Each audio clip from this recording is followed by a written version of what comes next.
Hello all, మీలో sweet lovers ఎంతమంది ఉన్నారు? నేనైతే ఇప్పుడు రవ్వ కేసరి ఎలా చేయాలో చూపిస్తాను. ముందుగా రవ్వను అయితే ఫ్రై చేసుకుంటున్నాను. 2 గ్లాసెస్ రవ్వని.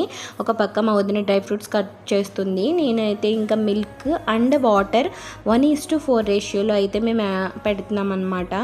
రవ్వ కలర్గా రావడానికి ఆర్టిఫిషియల్ కలర్ కాకుండా మేమైతే పసుపునైతే యాడ్ చేసాము. మిల్క్ బాయిల్ అవుతూ ఉన్నాయి కదా, ఇంకా ఫ్రై చేసుకున్న రవ్వని కొంచెం కొంచెంగా వేసుకుంటూ కలుపుతూ ఉండాలి, లేదంటే ఉండలు కట్టేస్తాయి. రవ్వ కొంచెం దగ్గర పడుతుండగా కొద్ది కొద్దిగా నెయ్యి వేసుకుంటూ కలుపుతూ ఉండాలి.